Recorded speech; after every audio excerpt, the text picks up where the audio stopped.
Twisted Taino has become kind of like it's a staple now in the West Side, I feel. You've heard of Twisted Taino, Bebo. Yeah.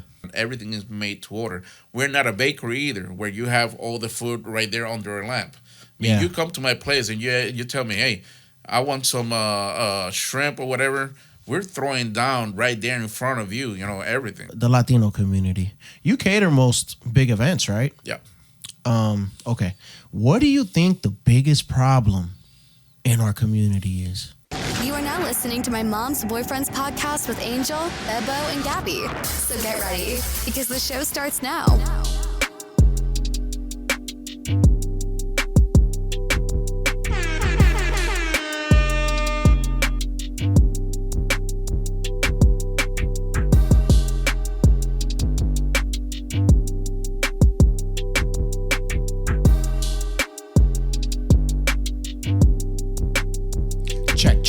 Check. Welcome to the podcast. I'm your host, Angel. Here with Bebo Beats. Here with Gabs. Bebo, would you like some music to pump you up? Let's go. We got an interview today. Special guest. Yep. What? Jose Melendez. Airdropping something here. Let me give you a little bit of music here. Get you pumped. Seguimos calculando. You ready now? El cortito boom basti, bien nasty. Ya la fiesta va a empezar, y contigo solo quiero bailar, vacilar. El verano acaba de llegar. What you think, Bebo? Ya tengo la excusa para no trabajar, para embotellar, ya que la vieja le da entera. A little taste of Florida there. Yeah. Y el gordito faga la sudadera, ya heard me. Ya la fiesta va a empezar. I haven't heard the whole album yet. No, me either. Looking forward to hearing it though. Hey, we got Jose Melendez coming in for an interview today. Yep. Should be interesting. So he should be here soon. Bill, I wanted to talk to you about something here. What's going on? I'm just looking at the screen. Just wondering what it is. Oh, the computer screen here? Yeah. Okay. You look like you were in deep thought. Thought he was looking at my Kit Kat. Gabby, do you know who OJ Simpson is? Yes. Oh. Bill, you know OJ Simpson. Yeah. Gabby, how much do you know about OJ? Orange juice. Just kidding. We're here for hours before the show starts, and Gabby decides to eat when the show starts. Well, it was the time of my hunger. Um, But OJ, he was like a football player, yeah. and I guess like something about they don't know if he killed his girlfriend or something like that. Yeah, so, Bebo, you're familiar with the OJ thing, right? Yeah, but I've always been like a true crime fan, Yeah. but I never like really dove into this case Well- or the story. I just know it went to trial and something about the glove didn't fit, so If the glove don't fit, you gotta quit. then he was found innocent. I don't know this case. Well, I'll tell you something. Supposedly he was accused of murdering his ex-wife Nicole and then her friend Ron Goldman. Okay. He was found innocent. It was a crazy trial. But there's something interesting that happened, bro. So, in 1995, he was found innocent. And then I think 12 years later, he decided to release this book called If I Did It. So it was basically a book of him. I didn't do it, but if I did it, this is how it would be done. Wow. And that book was getting ready to release. So, you got to do promo for it, right? Press. So he decided to go on, I think it was Fox. I'm not sure. He decided to go on a news outlet and have an interview about this book. What a weird thing to do. But, well, But Hey, I didn't kill him, but if I did, let me. here you go. Yeah, if I did. What? But well, let me give you. I think he did it. Well, you tell me. You listen to this and tell me. Okay, I want to listen to this. Yeah. He's gonna give us an hypothetical. All right. But I do. This makes me want to Yeah. like go back and watch like something or documentaries about the case because I don't really know the case, you know. And I'm a big like I love forensic files. Yeah. You know, I love forensic files. So it's interesting. Well, Bebo, you tell me if he did it or not. I'll play this for right. you. Go ahead. Even as a hypothetical, unless they had committed the murders. OJ Simpson never took the stand at his criminal trial and has never given an interview about his actions on the night of the murders. That is, until now. Listen closely for the next 6 uninterrupted minutes. OJ puts himself hypothetically at the scene of the crime. The chapter 6, is called The Night in Question. And you write in the book, now picture this and keep in mind that this is Purely hypothetical. hypothetical. Yes. Why don't you tell me what might have happened on the night of June 12th, 1994? And Bebo, purely hypothetical, okay? let's just walk through the night. Well, first of all, this is very difficult for me to do this. It was very difficult for me because it's hypothetical. I know and I accept the fact that people are going to feel whatever way they're going to feel. You know, they're going to, you know, whatever they want to feel. In the book, the hypothetical is Charlie pulls that up. Charlie. This guy Charlie shows up, the guy who I had recently become friends with, and I don't know why he had been by Nicole's house, but it told me you wouldn't believe what's going on over there. And I remember thinking, well, whatever's going on over there has got to stop, right? So supposedly this guy came and told them, hey, something's going on at your ex's house. Okay. So we kind of hooked up together, and you know, I'm kind of broad stroking this. We go over, get into Bronco and go over. Let's just go back and do the details. Where did you park? This is the detail. You park In the hypothetical, in the alley. Right. You park in the alley. Yeah. And you put on a wool cap and gloves. In the hypothetical, I put on a cap and gloves. Right. Why does he keep saying that? And It's annoying. you reached under the seat for A knife. I always kept a knife in the car for the crazies and stuff because you can't travel with a gun. All right. She just asked, you know, you reached for a knife. And he said, well, you know, you reached for something. He said a knife, a knife. Right there, he says, I always keep a knife under my seat. Does he mean in the hypothetical or in real life? I think he means in real life. Okay. But this is I a think- hypothetical. Yeah, He this said is I weird, always dude. kept a knife in For the car crazies. So then he must crazies. be talking about his real life. Okay. Let's see. Yeah. And I remember Charlie saying, you ain't Hypothetical, bringing that. And I didn't, right? But I believe he took it. Charlie took the knife. Yeah. In the book. Yeah. Yes. So the back gate, you go through the back gate, Yes. and it was open or broken or I don't recall. okay. I go to the front and I'm looking to see what's going on. And I can see that it appears like Nicole had candles all the time. She really did, to keep her overhead down, I think. And music was on. And while I was there, a guy shows up. You know? So Ron Goldman comes in the back gate. Yeah, a guy that I really didn't recognize. I may have seen him around, but I really didn't recognize him to be anyone. And So in the hypothetical, he goes into the house and he's talking to Charlie him guy. and this Charlie guy. He's talking to his ex-wife, and then Ron Goldman shows up. Okay. in the mood I was in, I started having words with him. He says to you, I just came by to return a pair of glasses. Judy left them at the restaurant. Yeah, words to that effect, yes. And And He was I on- don't know if I believed it or didn't believe it. It was pretty much immaterial because, you know, I was more concerned about everything that was going on, you know, and was fed up with it, I guess. And you get into a fight. Nicole comes out. a and verbal fight. Verbal. Got a little loud, and by that time, Nicole had come out, and we started having words about who is this guy, why is he here, what's going on. And she says, "This is my house. Get the F out of here." Yes, and which I didn't like because, once again, this is the same person. And if you read the book, you'll see some things that happened in the 2 weeks leading up to this that were very, very irritating, you know. And I think Charlie had followed this guy in, wanted to make sure there was no problem, and he brought the knife.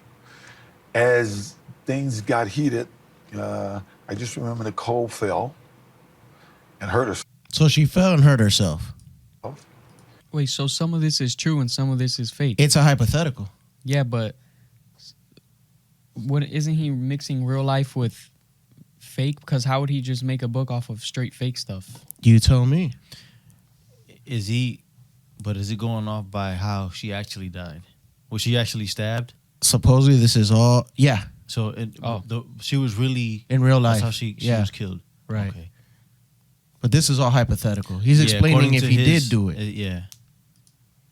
And this guy kind of got into a karate thing. So she fell, and then this guy, Ron, that walked in. Ron Goldman or whatever he said. He got into a karate stance after Nicole fell. Which leads me to believe maybe he pushed her, and the guy got into a karate stance. Right? In the hypothetical. Nah, she just fell. Let's see. So, well, you think you can kick my ass? And I remember I grabbed a knife. I do remember that portion, taking a knife from Charlie. And to be honest, after that, I don't remember, except I'm standing there and there's all kind of stuff around and What kind of stuff? blood and stuff around. I hate to say this, but this is hypothetical.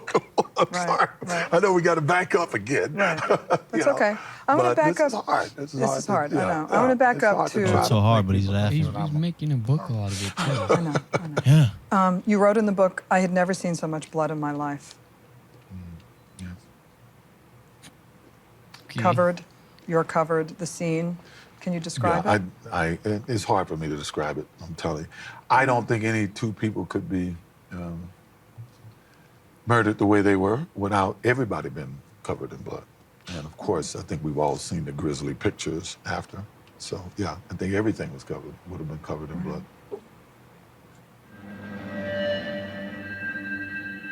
That's the scene. And what goes through your mind at a time like that? I don't know. It's like, what happened? You write about removing a glove before taking the knife from Charlie. I had no conscious memory of doing that, but obviously I must have because In they the found hypothetical? the glove there. They And found a glove. blacking out. Have you ever blacked out before? Not to my knowledge. No. No. And Of course, if something like this would take place in anybody's life, if it were to happen, I would imagine it's something that you would probably automatically have trouble wrapping your mind around it. It was horrible. It was absolutely horrible. Bill, you tell me. Confession or hypothetical? This is so weird. Why couldn't he describe the blood if it was fake? Well, I guess we'll dive What if into he's it doing more. all this I think. on purpose? Well, this is old, Gabby. This is 2006. I think Jose's here, Bill. You want to go grab him? You think, or is he here? Yeah, he's here. I guess we'll dive into this some other time. Gabby, what do you think? Does that sound crazy? You got to see his face, bro. Like, this is just. Well, I've seen it a little bit through the screen over there. Yeah. But I don't know. It was just weird because how he's going to say it's hard, but it's fake. I know. It's like a TV show. Yeah, man. You can describe somebody's head getting cut off in the TV show because it's fake. Gabby, I believe he confessed there. I think that was a confession that we just listened to. But like, I don't know. What if he's doing that on purpose? What do you mean? To like make people think that he did it. Well, he don't want people to think he did it. Yeah, that's the fake part. But, I guess he's trying to prove his innocence, Gabby. But, I don't know. That sounds like a confession. Sometimes when you do things, you got to get them off your chest. You can't live with your bad things sometimes, It's hard to live with that. But anyways, Jose Melendez coming in, Gabby. He owns the restaurant Twisted Taino. He's won a couple awards for this restaurant. Cleveland Magazine, he won Best of CLE. Yes. Couples Choice Award for Wedding Wire. Yes. Twisted Taino recommended on The Guru 2021. Scene Magazine, the best thing we ate in Cleveland since 2021. Jose, what up? What's going on, brother? How you doing? How's it going? Bet was gonna set you up here. So, Cleveland Magazine, Silver Spoon Award, Yes. a nominee, Best Hispanic Restaurant from La Mega. It looks like HBA. So yeah, Gabby, you love mofongo and Empanadillas and yeah, I think those are called frituras. Yeah, the good stuff. Bebel setting them up here. Yeah, Is that good? yeah, that's good, Bebel. Okay. Jose, what's going on? Not much, man. Not much. A little early for me. I'm ready, man. I'm happy you're here. Likewise, man. Likewise. I believe this is, correct me if I'm wrong, bro. This is the first time we meet. Like, officially, Officially. right? Yeah, I Officially. thought so. We've been around. We've been around for many years. Yeah, you used to do promotions back in the day Yes, sir. with different artists. Yes, sir. What exactly made you want to do that? At that point, actually, I met Boricue in Asaen. I was a very good friend of the family, so they asked me to manage them, kind of help them out, getting a couple gigs and stuff like that. So I met people in the industry. I was like, hey, this might be something that I can do.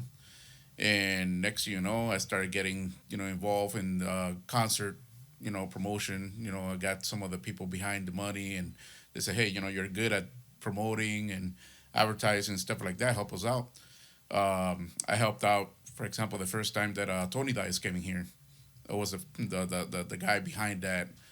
Plan B, we did Grupo Mania. We did a whole bunch of concerts back at the Annunciation Hall. Yeah. And it was more like a side hustle for me. At that point, I was going through a very dark time. I had just gotten divorced. I was just trying to make some extra money because that child support was killing me, man. So Yeah. that's how I got involved. I met Eli, and Eli back then was at Paraíso down in Store, and he was doing one of the concerts, and he was doing clubs. I was doing more like the concerts.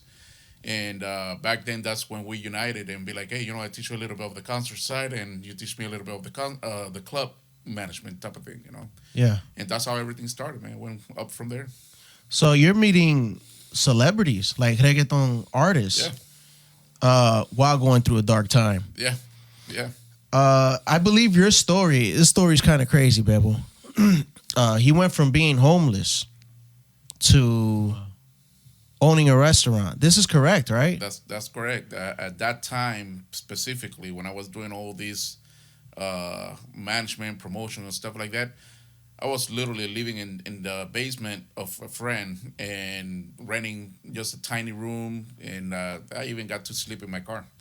So A couple times? I was just trying to make it happen, So How does that feel? Like you don't have nowhere to stay. You're basically couch surfing. yeah.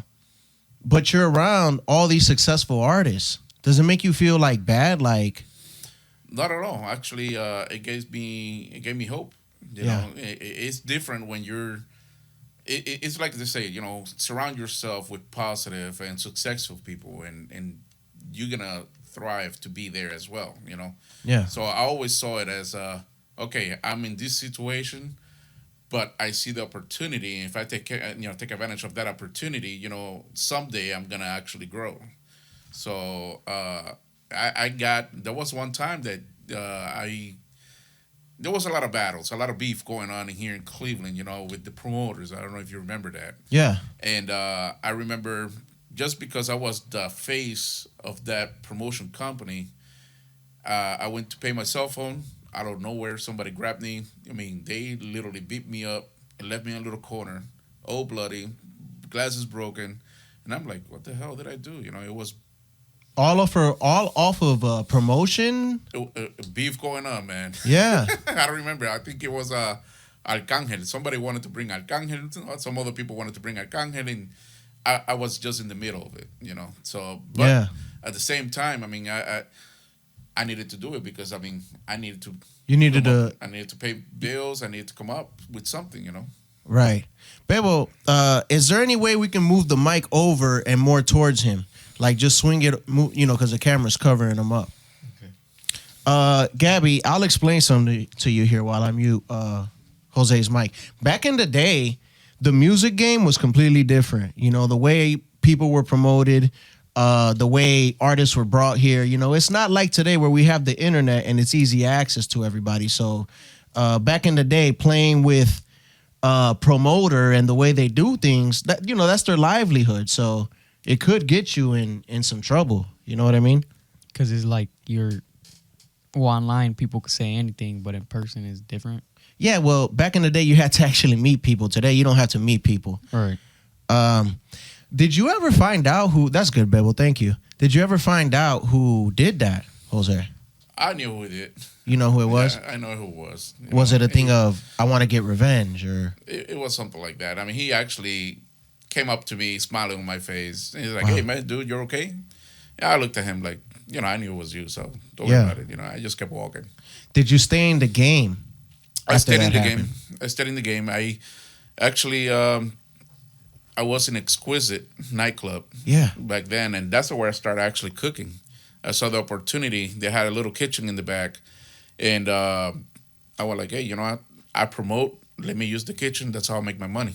Yeah. And that's how I started the whole, little cooking and trying to come up with the food, Yeah. I stayed until I believe Exquisite closed. Vladimir, the owner, he opened Tomo. Yeah. We helped him out with that one as well. And once he did the grand opening after that, I just vanished. Just got out of it. Bebo, Exquisite was the old Scripps Club. Yeah, I remember Exquisite. You remember that? Yeah. I'm gonna go back a little bit, Jose. You would have problems with different promoters. Was it difficult to make money because it's just so much competition? It was in a way. It was in a way. I mean, everything that we did back then, it was everything. Everybody's on their own. You have to make your money. Yeah, and that's where a lot of beef happened. Even Eli, and I at one point we had that competition type of thing.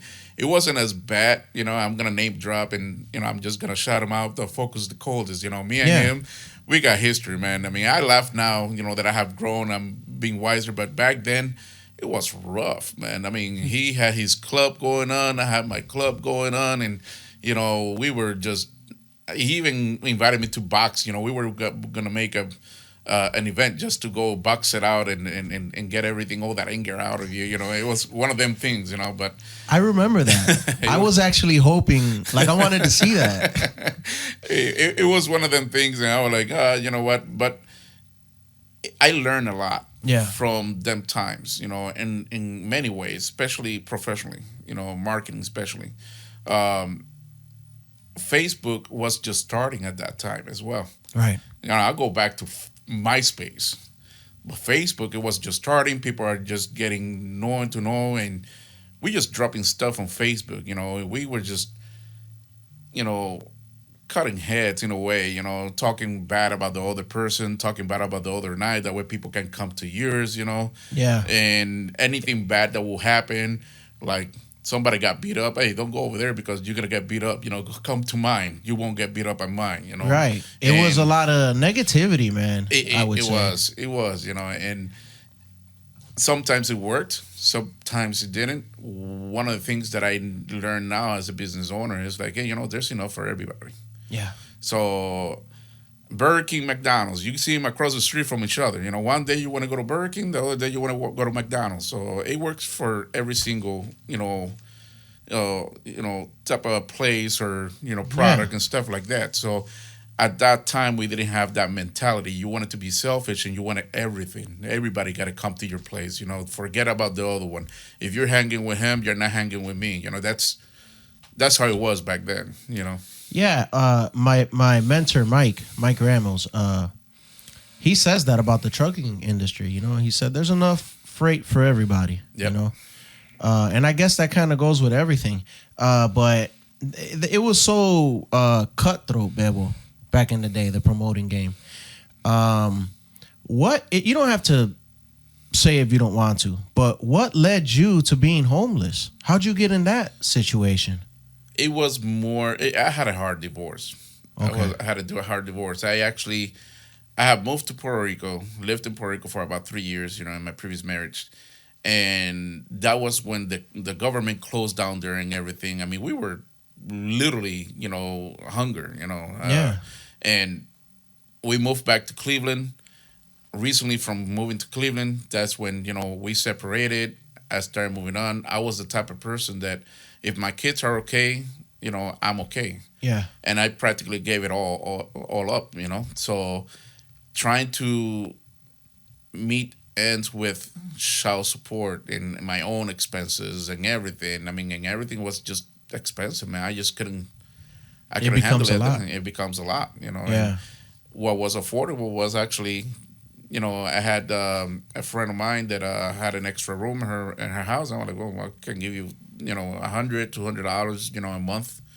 And that was what it was affordable, Yeah. And from there in, he's like, dude, I used to sell cars, and after child support and everything, sometimes I will get paid only $85. I'm like, you can't live off of $85. you can't live off of that, Can't make that happen. So yeah. I was like, well, easy money, because I would never be out there selling drugs or doing anything illegal. Yeah. I was like, well, promoting sounds like, hey, I might make some money doing this, I mean, I got the door, they got the bar. It sounds kind of cool, and I was just learning the whole process, and I use today a lot of what I learned back then, From the promoting. Yeah. For your business today. For my business today. When you're homeless and you're doing the promotion, do you ever feel like a moment where you'll never get out of that slump that you're in? I did many times. Yeah. I did many times. And it's one of them things that, the only thing that kept me going was just thinking about family. Yeah. And the breakthrough was when I was put in an ultimatum where, hey, if you want to see your kids, you got to have a roof over your head. You got to have a stable place to see your kids. And when it came to custody. And visitations and stuff like okay. that. And I was like, you know what? I got to do something. So I was approached by Catan's Fashions, Pat Catan, now retired. And she goes, hey, I see you're a promoter. I need you to help me promote a quinceañera expo that I have. And I told her, you know what? I will promote it, but don't pay me. I need you to let me present my food. Wow. In exchange, yeah. And that's what I did. I made 3 lasagnas. Yeah. And after that, people tasted it and everything. I booked about 3 weddings. Okay. Now I have money for deposit, first rent. And I was like, hey, you know what? I can do this. And that's what really started me going more at towards the cooking. Yep. Okay. One more question about promoting. Do you ever feel like you'll go back to it? Do you ever, because artists and you got connections. Do you ever feel like maybe you'll go back to that? Not really. I have in a way implemented it towards doing events like for example, right now I'm planning on doing a Mother's Day buffet. Okay. With artists or doing something. Yeah. Just like what Tony Fresh did recently with 4 Couples. Oh, the rendezvous. Yeah. So things like that. Yeah. Not really going back to the club scene and staying away from that. I'm staying away from that. From that kind of promoting. Yeah. Yeah. Okay. Don't mind that. That's a band in the next room, you know. I'm okay. Gabby, you want to go knock over there? Tell them to cut it out? Yeah, right. They're gonna be like, get out of here. Well, okay. So you started at Exquisite. What was it that made you? First of all, did you go to school for cooking? No, nothing. No chef degree, nothing. Nope. What was it that made you go to Exquisite and say, let me start cooking here? Did they need a cook? And you're like, I can do it? They had a full kitchen. Yeah. Commercial kitchen. They had it in the back doing nothing. How'd you get the idea? Like, maybe I can go cook over there. Vladimir actually was talking to us and let us know that he had a cook back there. Yeah. Making X amount of money. You know, oh man, yeah, he sells a lot of money. You know, and I was like, oh, wait a minute. You know, I might be able to do something like that. Yeah. Sell some empanadillas and, you know, burgers, whatever, you know. And Yeah. that's how I got the idea to actually get that kitchen. And you're like, let me just, because you're in a slump, you're just like, let me go work. Yep. You know, and okay. And it was a win-win because he was paying promoters. Yeah. And I just told him, like, yeah, I still promote. Yeah. I just, give me the kitchen. It's doing nothing there. Right. So that's what we did. You know, he wasn't paying me as a promoter anymore. I was just handling the kitchen.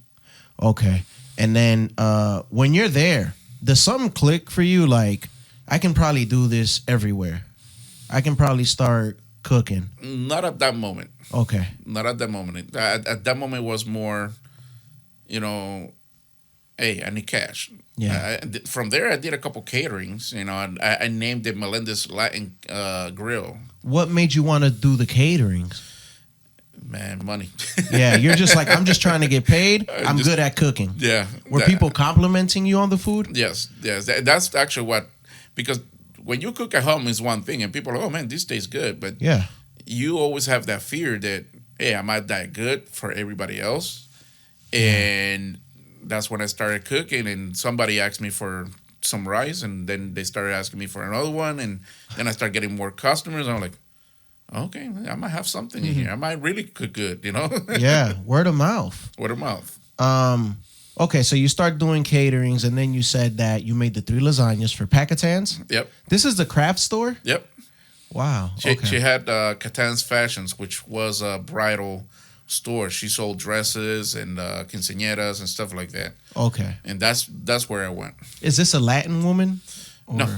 No? Okay. So you made the lasagnas. Did you bring business cards? I made some business cards out of my computer. I remember that. Yeah. And for that event? For that event. Okay. You know, it wasn't like a steady business. Yeah, it wasn't registered or nothing. I was just cooking. Yeah. And I remember the first wedding that I did out of there was on Homer Road, the BFW, and I'm sorry, the UAW. Yeah. And I even ran out of food at that wedding. No way. Yeah. And my brother helped me out. I had some other friends that came out and helped me out. Your brother Omar, the photographer? Yes. Okay. And you say that kickstarted it for you. That kickstarted. What do you mean by that? Is that where most of your clients came from at the time? At the time, yes. Okay. It was from there. Then I started selling cars. Met my wife. While cooking?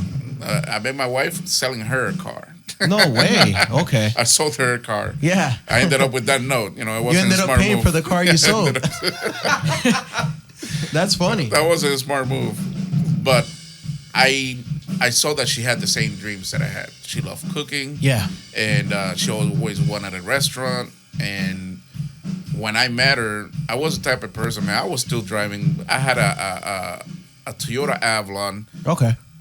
Gas fumes inside. My door didn't open. Yeah. You know. The hoopty. It was the hoopty, you know. Yeah. And but I was always in the DL because as a promoter, you don't want to show people that you're a broke promoter. Yeah, that was a thing. Yeah. So like, yeah, you want to be successful, you know, and you want people to follow you and to actually do business with you without any doubt, you know. Yeah. Seeing you broke, they'll be like, man, this guy ain't real, you know. Exactly. I would say that. I would say that a promoter is basically what an influencer would be today. Would you agree? Yeah, with that? yeah, I agree. Yeah, you can't be seen broke. You know. There's something in our community, bro, about that. That is just like we laugh at people that are broke. And it's sad, instead of supporting them, Yeah. to help them out, because I mean, you're now that I have been through that, it's about recognizing a talent. Yeah. And I can say, man, this guy can be so good. So now I take more to myself to be a mentor to that person, and tell him, hey, you have that talent. I'm gonna teach you how you can get to the next level. Yeah. And I have helped a couple people right now. They have their own businesses, own restaurants. I tell them they can tweak it up. That way they can be seen out there. We got a lot more tools, like, the social media and everything that we didn't have back then as much, that are helping everybody out. Yeah, I agree. Social media has helped a lot. Speaking of help, you helped Eli with the Blue Palm menu, right? I did help him. That menu was created by me, since my restaurant and his restaurant are so close, Yeah. I didn't want flavors to be so similar. So I did tell him, hey, you just got to make sure that you have a chef that can follow recipes. And if you can find somebody that has very good, seasoning and stuff like that, Yeah. you have just a blueprint of the menu, and then they can twitch it up to themselves. Yeah, tweak it to more of their liking. There's still a couple menu items that they're exclusively my recipe. Okay. That, like the ceviche and the birria empanadas, those are mine. I love the birria empanadas. That's actually my wife's recipe. Oh, no way. Okay. She's Mexican. Her Right. family lives in Mexico, and those are authentic recipe from Mexico. Okay. Can't go wrong with those. Is that what other restaurants have you made menus for besides Eli's, or are you not allowed to say? No, I help out. There's a restaurant in Elyria. It's called Maguey. It's a Mexican restaurant. Yeah. I helped them out with the menu as well. They had to tweak it up a little bit. But that's the only ones that I have done menus. I mean, creating menus, believe it or not, I mean, it's labor intensive. Yeah. And in reality, I could charge just for creating a menu, because it's not only writing a menu. Yeah. It's about creating the cost, how much it's going to cost and how much you should be selling the food Like a for, budget. doing the whole budget thing, and if it's going to work, pricing and the surroundings, And I mean, there's chefs out there that they actually charge up to $30,000 for creating a menu, and they have royalties as well.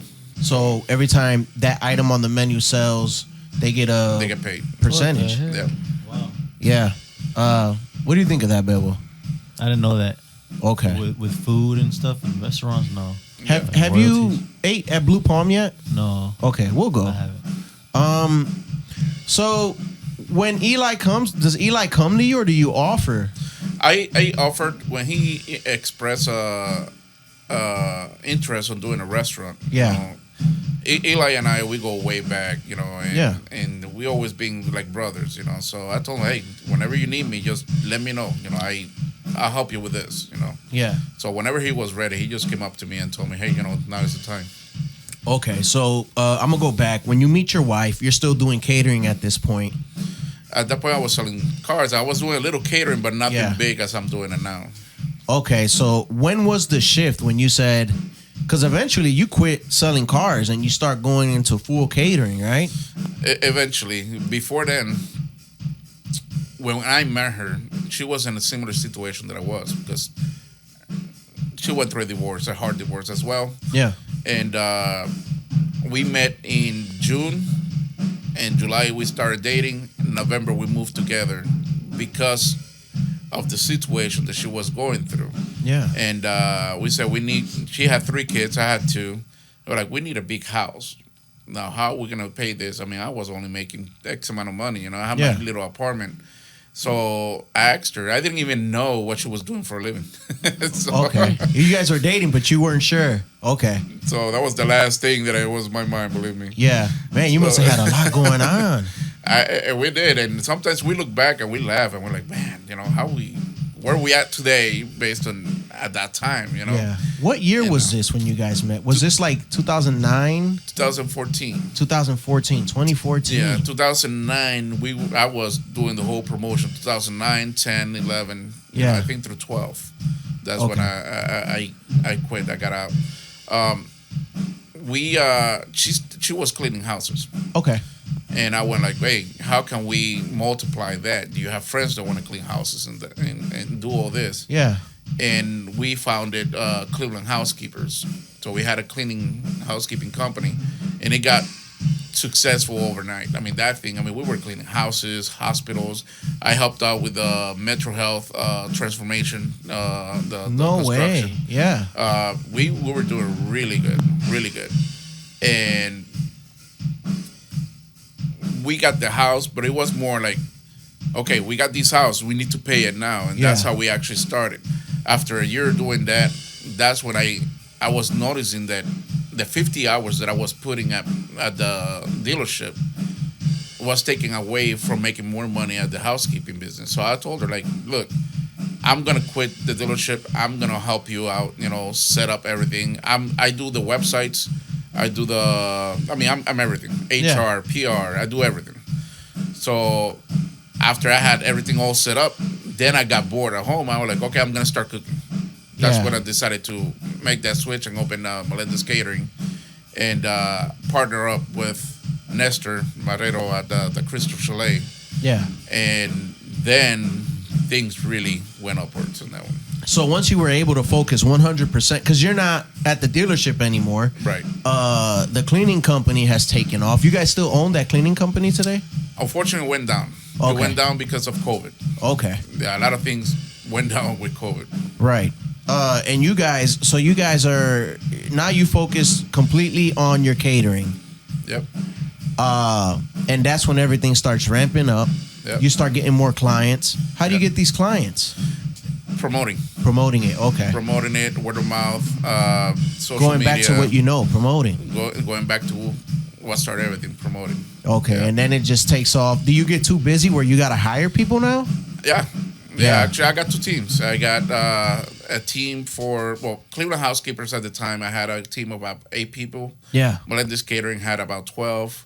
The restaurant didn't really come up until after COVID. Right. But we were doing, the funny thing is that I'm working with the same people that I used to work at the clubs. Oh, no way. Because I decided to do a one-stop shop. After I did my daughter's quince, I was like, man, I'm writing checks to everybody. Why shouldn't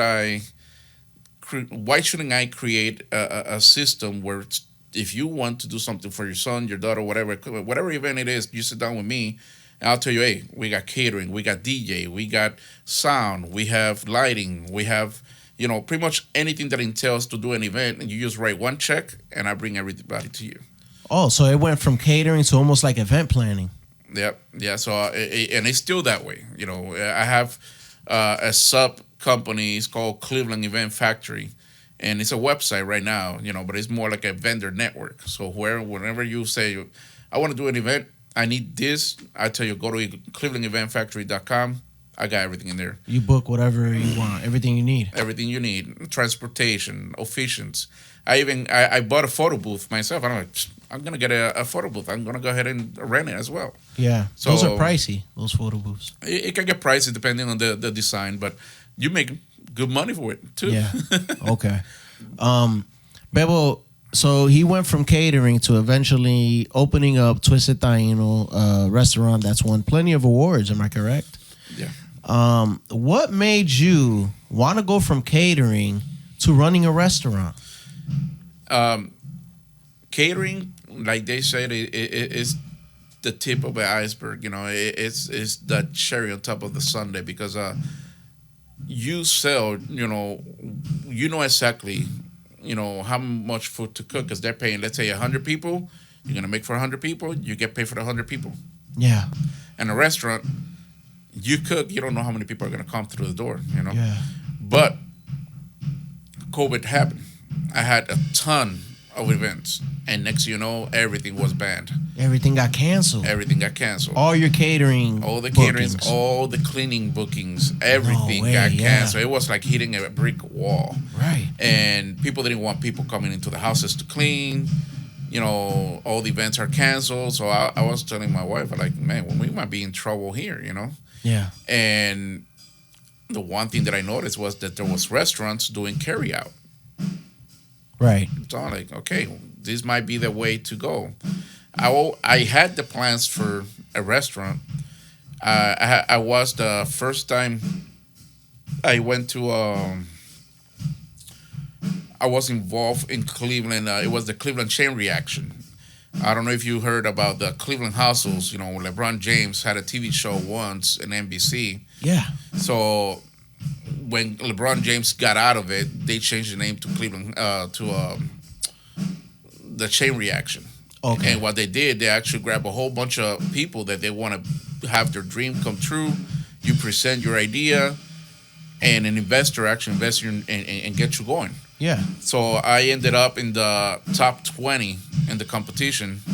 I didn't move forward. That was in the Old Brooklyn because they were looking for people for Old Brooklyn.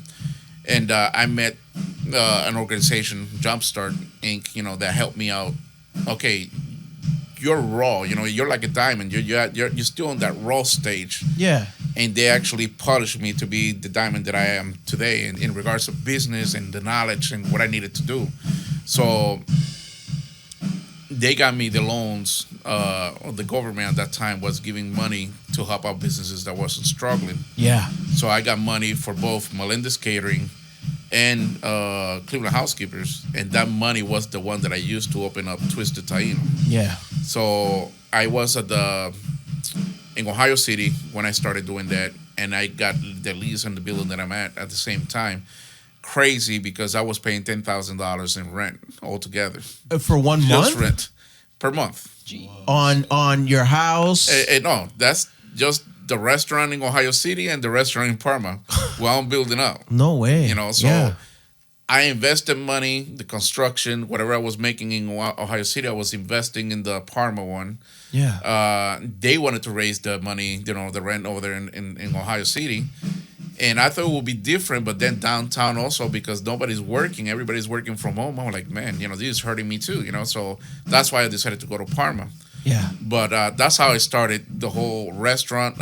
My concept is a modern take on traditional flavors from the Caribbean and Latin America. Yeah. I'm infused flavors. You know, I wanted to be something different. I didn't want to be the same, you know, mom and pops, you know, arroz con gandules and pernil. I wanted to have something that you go like, man, I'm familiar with these flavors, but this is something completely different. Completely different, you know?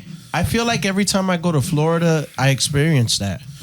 They have a lot of restaurants. I went to Florida this just a month ago, actually at the beginning of this month. And I was like, oh, I can take this because I get inspired. Yeah. You know, I was like, I can take this to Cleveland. I mean, Cleveland still needs to be opened up to more of the cuisine world, especially Latin, you know? I agree. The name, Twisted Taino, what's the story behind that? Twisted Taino was created by my brother, Okay. Omar, you know. He came in one day, he wanted to have an apparel, and he still, that's his too, you know, clothing. And he said, man, Twisted Taino is the name that I want. And it's still a concept within what I'm doing right now. Is I told him, like, you know, it's harder to sell, you know, clothing nowadays. You know, you got so many brands out there, you know, and you need designers, stuff like that. But the name was so commercial, you know, that I was like, I can name a restaurant Twisted Taino. I can name a drink Twisted Taino or a dish Twisted Taino, you know. So I offered him, like, hey, let's partner up. He's actually part owner of Twisted Taino as well. Okay. And let's partner up. And what we're going to do is we're going to do the restaurant, but just like many restaurants out there, they have their own little retail section. Yeah. So we can do apparel, just like we're doing like right now with the whole El Jíbaro Twisted Taino. Yeah. And you take care of that area. You know, that's you. And that's how you can start, you know, building up into that segment of Twisted Taino. Right. You know, we haven't built up a lot on that because it's focusing more in the photography right now. We're still in the, even though we've been open for 2 years, but it takes time to build up into a concept that big, you know. I mean, any business, right? Like, any business. To do something completely different. Yep. It would take time. So that's a custom shirt there. That's a... Yeah. Okay.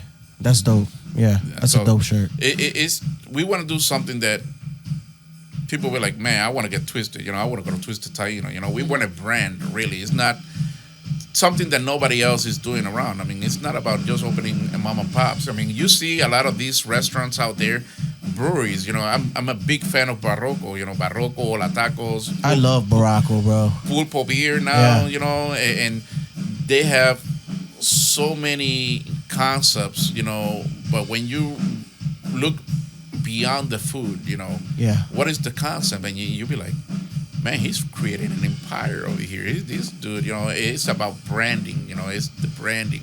Yeah. And that's what we want to do. And crazy enough, even though Twisted Taino is being branded, but Chef Melendez is being branded. Yeah. Right now my name has become a stamp where people know that wherever I'm doing, it could be Melendez Catering, it could be Twisted Taino, it could be anywhere. Wherever my logo is at, that food is going to be good. Yeah. Yeah. Twisted Taino has become kind of like it's a staple now in the West Side, I feel. You've heard of Twisted Taino, Bebo. Yeah. Like, I don't know where it is, though. Yeah. I just found out where it was, over in Parma. It's in Parma. Very close to 482. Very easy access. Yeah. I don't spend a lot of time in Parma. But so you open the restaurant up. Is your wife on board with this? Because this is part of her dream too. She's my second hand. She learned 100% the Puerto Rican cuisine. My dishes, I just give her the recipe, and she runs with it. She has become the main chef for all my caterings. She's the one that goes out to the weddings, and she does the layout. She exclusively does the grazing tables. If you see the videos of the grazing tables that we do, and they're amazing. Yeah, I saw some of those. And that's all her thing. All my recipes, but she actually, she execute them to perfection. Yeah. So in Twisted Taino, she's the backbone in reality, because I'm more the administrative person, executive chef, where I come up with the dishes, I come up with the recipes, the cost, and administer, Twisted Taino. But she's the one that is actually in the kitchen executing everything and training everybody to make sure that everything is consistent. Yeah. To us, that's the most important thing: consistency. So you guys, after COVID, well, COVID's happening. You start ramping up. You start making the restaurant happen. Yep. While COVID's happening. Yep. Are you at all worried? Like, people don't come to restaurants. Here I am opening up a restaurant. I started in August 2020. Wow. Right in the middle of it. Right. Yeah. Oh yeah. And we were all wearing our mask, 130 degrees, and that it's in the kitchen. It was crazy. It was crazy, but what got me going? I got C Magazine, Cleveland Magazine. We got everybody hitting us up. We did the NFL draft, the NBA. You All-Star. catered the NFL draft? I was at the NFL draft. We were one of the vendors out there, and we also did the NBA All-Star, representing the only Puerto Rican restaurant representing in all these events. How does it feel when you get a gig like that, the All-Star weekend, the All-Star game? How does that feel? It's pride, man. It's just because you're like, man, out of all these places, you're the one that being, called in, Yeah. I actually am the main caterer for the Cleveland Guardians. They had the AA, the Lake County Captains. Weekly, I'm catering them 3-4 times. That's over there in Eastlake, right? In Eastlake, yeah. I did the Chicago White Sox. They come to the restaurant all the time. Baby Rasta been to a restaurant. Was Joel and Randy, because I still have them connections. Eli was actually also helping me out. The one that I missed out, that I was like, man, I can't believe this one. The same day that I was doing the NBA All-Star, they called me for Farruko. Oh, I remember that. Yeah, he was in town. Temple Live, they called me up and they go like, hey, you're the chef. They tell me, I got this artist that came from Puerto Rico, is Latin, blah, blah, blah. I'm like, man, that's Farruko. I'm like, oh, man, don't tell me I missed this one. Yeah. That's 2 huge events in one weekend. Yeah. It's got to feel crazy, because when you were in Exquisite, trying to survive, offering to cook in the kitchen, you never pictured yourself here, did you? Never, no. Yeah, it's got to feel surreal, man. That's a long way. I got people, and not only that, it's just, to me, to any chef's satisfaction, is actually people coming up to you. Yeah. And I have people with tears in their eyes, and they're like, man, your food reminds me of my grandma. No way, yeah. And I'm like, that's a huge compliment, because how do you respond to that? I mean, you're without words. You're like, I really appreciate your comment and everything. We're just here to serve you. But my grandma was, I have a lot of influence from my grandma, from my ex mother-in-law, and people that I meet. I take a little bit of everybody, in regards of the flavors, the authenticity, Yeah. and in regards of technique, YouTube, Food Network and stuff like that. And I learn a lot. And what is amazing and sometimes surprising is that I have hired people that have culinary background. They actually went to school for it. Yeah. But they don't have the common sense. I'm like, I end up teaching them some of the stuff that I know that I'm like, I'm hiring you so you can teach me. you know? And I need your skills right. as a professional. Yeah. And you do get a couple pointers here and there, and they're like, oh, okay. But then you're also finding out that at what level of expertise you're at, compared to other people. Yeah, you can kind of gauge your skills at that point. Yeah. This guy's a professional. How good can I do next to a professional that actually went to school for it? You know what I mean, Bebo? During COVID, was there ever a moment where you're like, I'm gonna have to shut this restaurant down? No, but I can tell you that that has been the moment, like even recently, because it wasn't only COVID. We still working with the aftermath, of COVID, still today. And not only COVID. We're talking now inflation. We're talking about everything that is going on around us.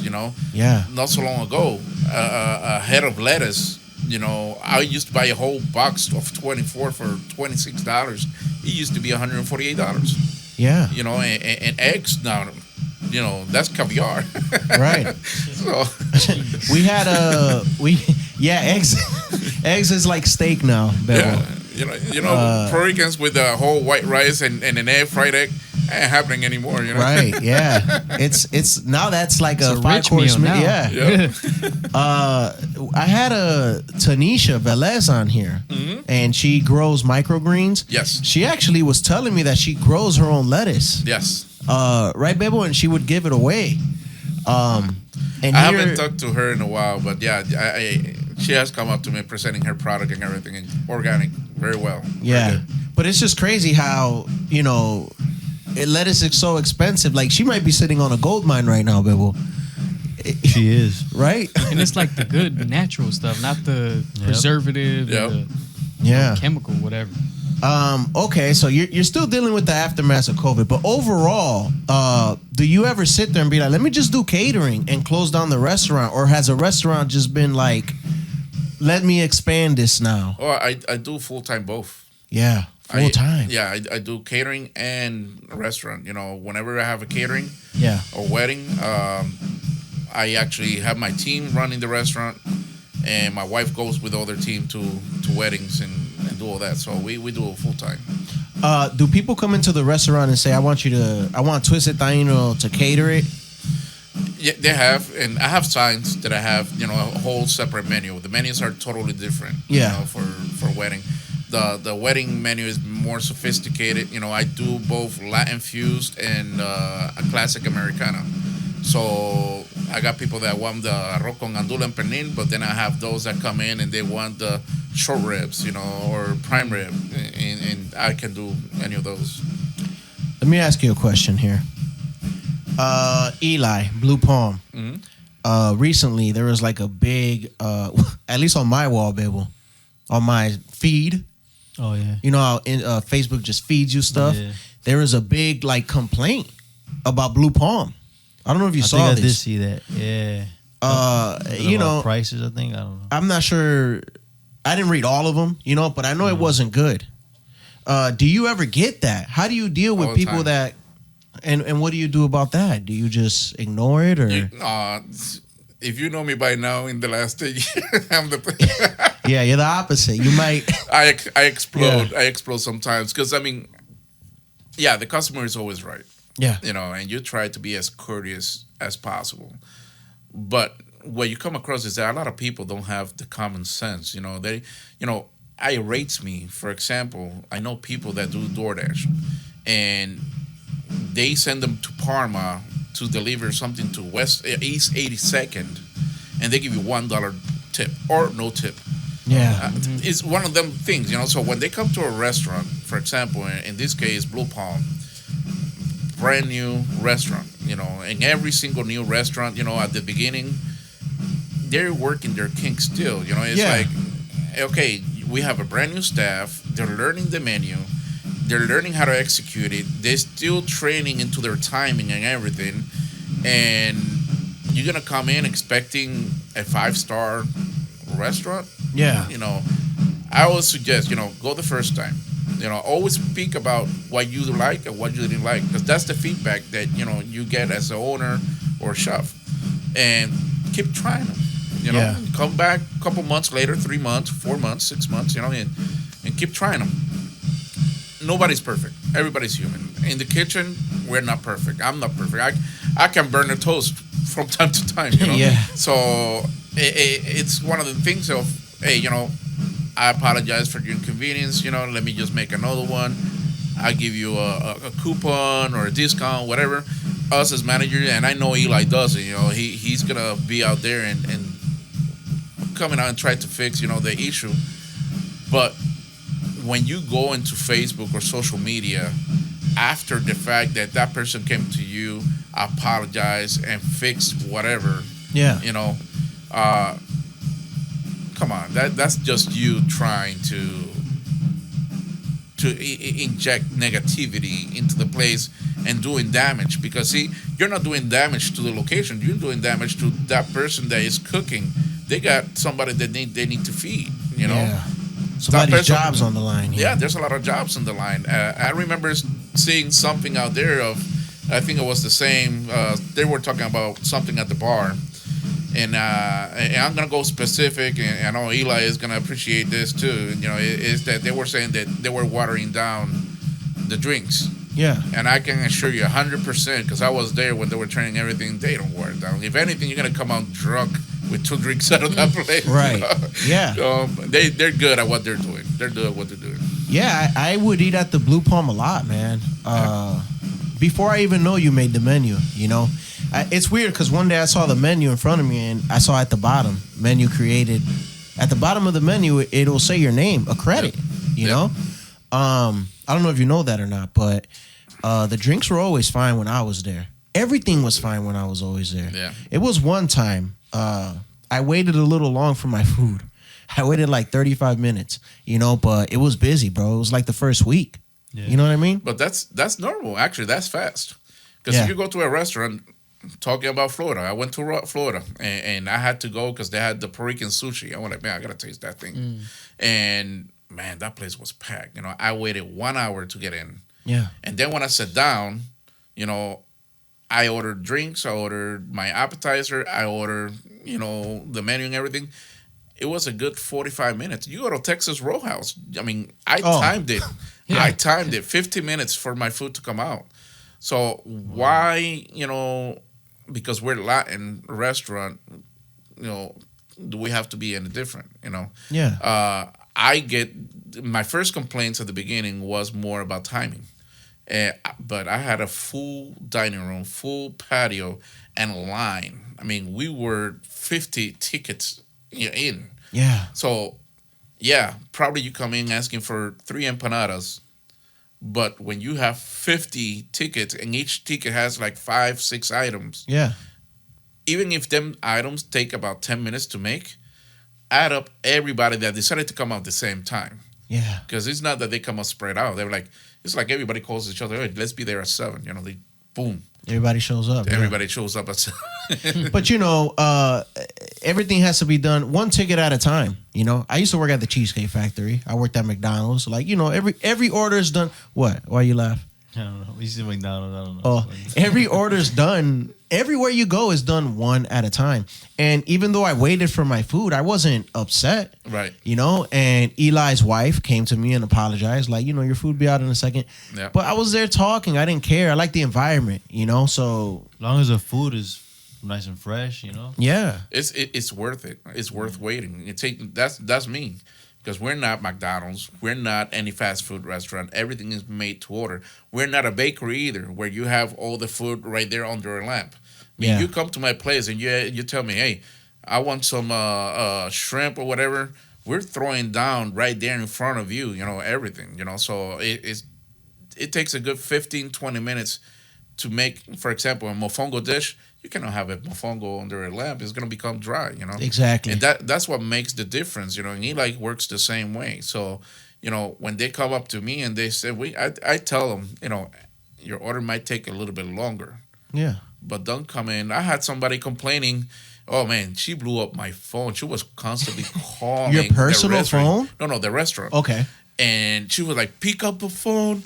I want to talk to you. I won't stop. And, dude, she called like 15 times. Back to back to back to back to back. To complain about what?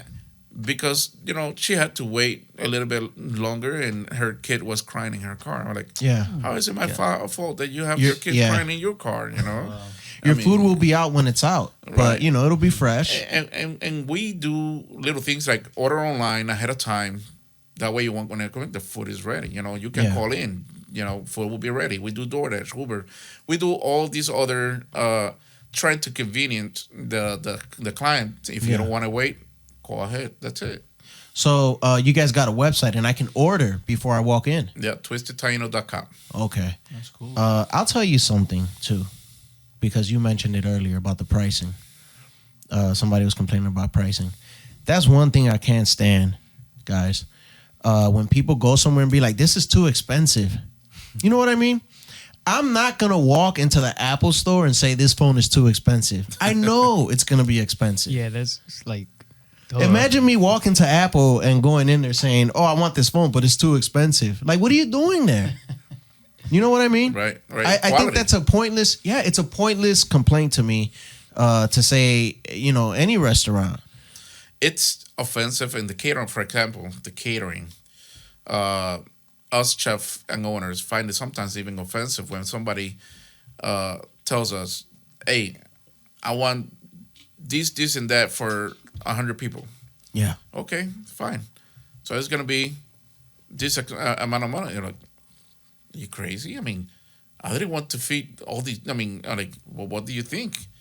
I mean, you go to McDonald's right now, you're paying $12 for a freaking burger. Yeah. Go to McDonald's. Do what Trump did. Just go feed them all McDonald's then. And give everybody a burger. Give everybody a burger. Yeah. So, but this is fresh food. These work. The prices out there. I mean, you've been to the grocery store. Yeah. I mean, so we are in this business to make money, not to be breaking even. Yeah. I mean, and it costs what it costs. I think, Bebo, I don't know if you agree with me. The Hispanic community, not everybody, okay? Now, I'm not saying everybody.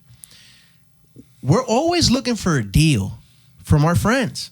Or just because somebody's Puerto Rican or Latino, I agree. we got to let me get a hookup. That's always a thing. Hookup. Yes. I think they're, and actually I'm going to go into this one too. I don't disrespect anybody's hustle. Everybody has to make their money and everything. One thing I learned, because myself, I used to sell food from my house at the beginning. I was testing, but now we have a lot of people that are selling food from the home. Yeah, which is cool. But reality is that they're coming with the same pricing. You go to Puerto Rico, man. I mean, my brother tells me all the time, like, dude, man, the same food that you're selling over there for $15, $16, I'll buy it here for $5. I'm like, that's why you guys are so broke. Yeah. Puerto Rico, they're always struggling with money. Yeah. But they don't know how to price their product, In here, it's the same thing. You have those that taking, benefits of EBT, and they use the money, the product that they can buy with the EBT card, and they're kind of making money. You have to do whatever to, get more money. But there's one more thing. It's sanitation, the health department, Yeah. Not everybody's as clean as you think.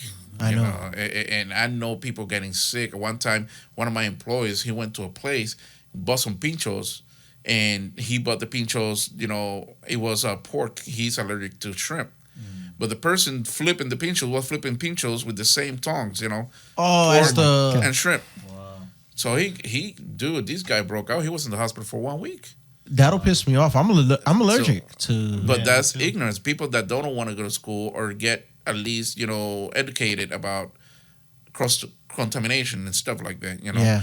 And it's Well, that's how something you lose a customer, right? That guy will never go there That's again. like common sense, though, too. Like, Yeah. It's Gotta- and honestly, the health department is going to go hard. I mean, I sit on the board of the Cleveland Independent, and I've been with the Ohio Restaurant Association, and they're actually going to tackle hard because it's not only the Latin community; it's a lot of people that are doing it. Yeah. And they're more concerned about the health, about the customers.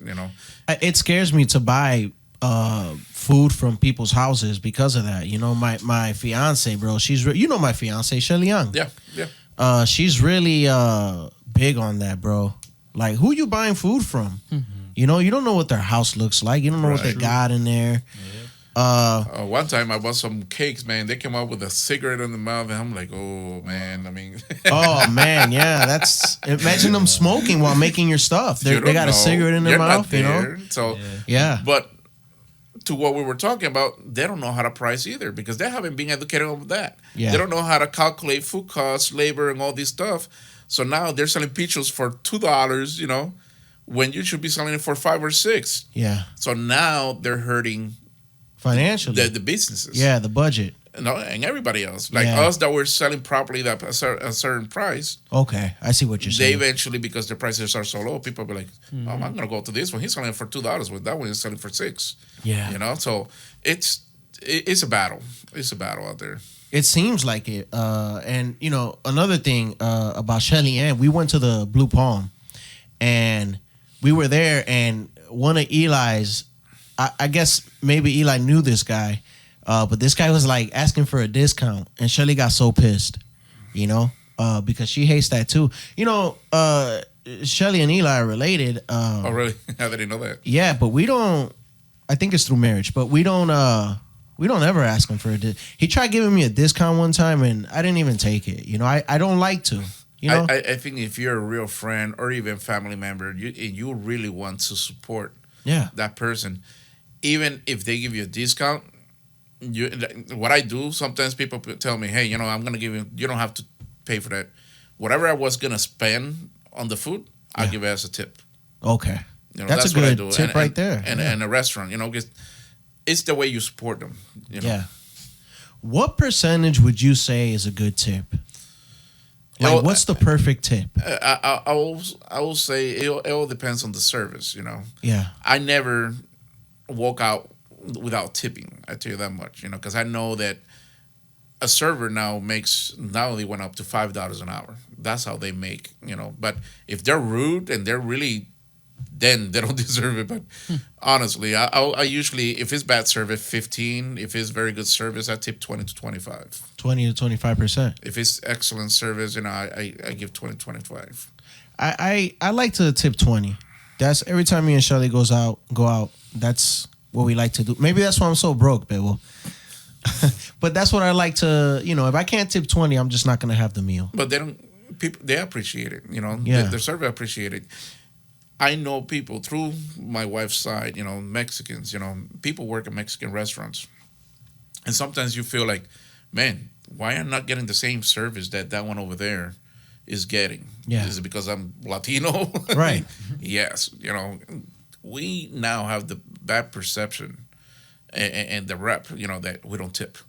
Yeah. And when you go to a restaurant, especially Mexican restaurant, the ladies over there, they just go like, I'm going to take care of that one. Yeah. That one, you're on the side, They judge you based on what everybody else is doing, but it's true, It's a stereotype, and I would agree with it, though. Yeah, a lot of people, unfortunately, in our community, they don't tip. I want to ask you a community question, but before I ask you a community question, how hard is it to find employees? Is that difficult for you? Man, that's super bad. Really? The only way I survived was actually hiring high schoolers Okay. and training them. People, they didn't even know how to flip an egg. Yeah. And they come in and we train them. And actually, two of my best employees now, they're high schoolers, Wow. But anybody else, when the government started saying, oh, yeah, minimum wage is going to go to $15,000, $20,000 an hour. Yeah. They come in like, oh, yeah, I want 15, I want 20. I'm like, do you have any culinary background? No. Like, how I'm going to give you $20 an hour when you don't even know how to flip an egg, you know? Yeah. So it's hard. You know, it's hard finding good people with good work ethics. Yeah. Because people come in and sometimes they just don't. I mean, they're late. You know, they're calling off all the time. They just see it as a job. They don't care for your place as it's Right. yours. You know, so They just see it as a paycheck. we used to work 80 hours a week. You know, and sometimes without pay. Yeah. So it's sometimes it's tough. You know. Is that the roughest thing about being a restaurant owner? Would it be the employees? Yeah. Right now it is. It is? Yeah. Okay. All right. I'll ask you this community question and then I'll let you go because I know you got to get to your restaurant. The Latino community. You cater most big events, right? Yeah. Okay. What do you think the biggest problem in our community is? In regards to Like overall, you know, because I feel like we're just going down. Like we're in the down. I mean, some things are looking up, but for the most part, I see us. I think the biggest problem right now, and I used to be the board president for the Spanish American Committee for 8 years, so Okay. I see it. You know, there's a lot of there's no unity. Okay. There's no unity at all. Everybody's for themselves. You know, in regards of, for example, any type of businesses. If I have a business, and you open your own restaurant across the street from me, they see you as a competition automatically. They don't even go out walk across the street and be like, hey, welcome to the neighborhood. You know, whatever you Really? need, I'm here. Yeah. You see Arabs, you see Jewish people, you know, that they actually help each other. You know, they, for example, 7-Elevens, you know, I have learned that they built one up, they have their money saved up. That one helps create another one with another family member. Them two get together, they open the third one, and they take over. None of that is happening in the Latino community, you know, and instead of supporting each other, instead of, you know, you see somebody that hasn't been able to open their business because they're stuck with a problem with their contractor or anything, there's no support from anybody coming in here, oh, call so-and-so. You know, they like actually get happy because you're not opening, you know, and I think that needs to change, you know, big time. You think it'll be better if businesses in the Latin community start uniting and Oh yeah. Yeah. Oh yeah. I mean, and that's what I try to do. I try to support everybody in their business, you know, regardless if they're in my competition or not. Because at the end of the day, like we started talking, you know, there's for everybody. Everybody has their own concept. Everybody has their own clientele. Maybe somebody wants to come to my restaurant today. Tomorrow they want to go to another one. So it keeps you being creative. I'm a lot into food history. Pepsi, Coke, you know, what created them to be so big? They were always battling into who had the better Coke and cola, Yeah. whatever. And, you know, if McDonald's will create the Big Mac, then the other one will have the Whopper. Yeah. Then, you know, he will be like, hey, wait a minute, you know, we got to do something else. Here goes the McFish, you know, a fish fillet sandwich. Then the other one will come up with the chicken sandwich. And they were always ahead in that competition, and they became huge and big. You know, at the end of the day, you know, one of course is making more than the other one, was smarter than the other one, but yeah, you're still making money. still you know? making money. You're still eating. Why do you have to be number one? You don't always have to be the top guy. You know, You are what you perceive. You know, it's a marketing strategy, and sometimes, you know, it comes across. And I'm gonna say it now, and you guys know it. I mean, whatever you say on Facebook, you don't need to believe 100% of what you see on Facebook Yeah. or social media, Right. Because you do whatever you want people to see, you know. And for example, as a restaurant, as a marketer, a lot of times I'm the number one Puerto Rican restaurant in Northeast Ohio. yeah, Who gave me that title? I mean, probably I was. Right now, the HBA gave me the title of the best Hispanic restaurant in North Ohio. wow, And that's to me, it's a compliment that they gave me that accreditation. But it's only one entity that, you know, it's their perception, their voting, but it doesn't include the millions of people, you know, voting into that. yeah, So yeah, you use that to your advantage, but there's something in our minds that we always want the best. Yeah. So whenever you market yourself as the best, people are like, oh, I'm gonna go over there because they're the best. You know, so I'm not saying it's not. What I'm trying to say is not that I'm bragging. Yeah, I brag about my achievements. It's not that I'm cocky saying that I'm number one. It's all a marketing strategy, and that's everybody else out there that has a product does it from time to time. Yeah. So I support everybody else. I believe that we need to support each other even more. Even you, for example, I'm a restaurant. You're doing your podcast. I have been in many podcasts. So why not support a fellow Latino? Hey, you're the only Latino that I know that is doing this. Really? Yeah. Wow. So Okay. it's one of them things that we need to keep supporting each other. If you're the only one doing, for example, Eli, he's the only one that I know that has a restaurant and lounge after it. Yeah. It's more like a Florida style type of lounge. So I'm going to support him too. I know a baker. Hey, you're doing well. I'll support him. The people that do my shirts, I am always promoting them because I'm like, instead of going to Vistaprint or going somewhere else that you never speak to these people. Yeah. Go to them. They're there. You can actually speak to them. They do all sorts of things. So it's about supporting the community. We become stronger. I think we have a lot of new leadership in young. Shout out to Rosa Cruz. I mean, to me, she's my Wonder Woman. She does a little bit of everything. And the Hispanic Police Association, they're doing their thing too. Puerto Rican Parade, they're doing all this stuff. So we need to support all these organizations and entities to keep moving our community up, and start shining. Because there's a lot out there to grab, but we need to educate our people.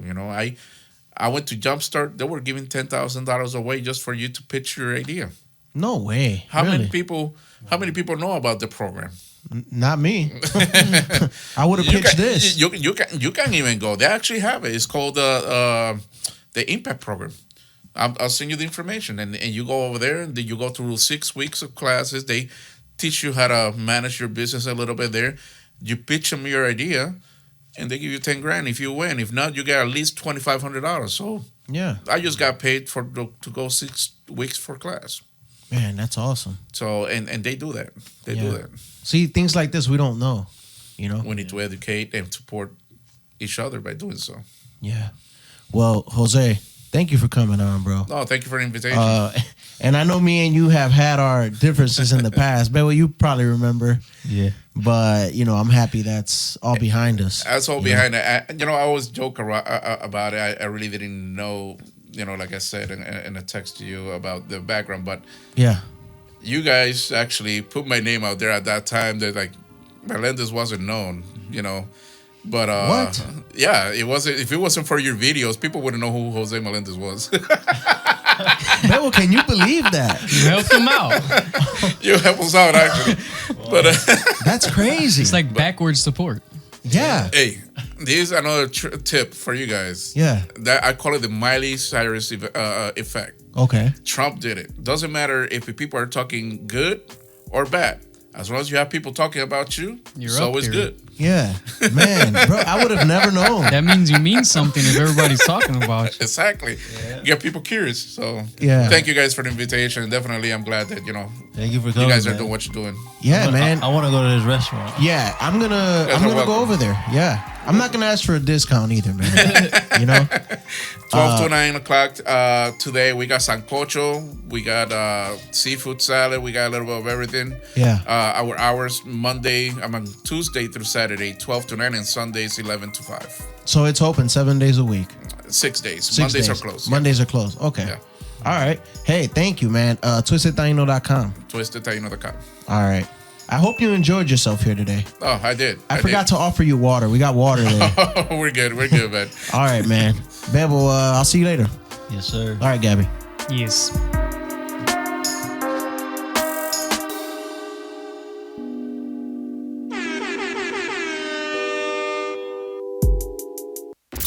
Thanks for listening to my Mom's Boyfriends podcast. Remember, you can catch every episode on YouTube, Spotify, and Apple Podcast. We'll catch you next time.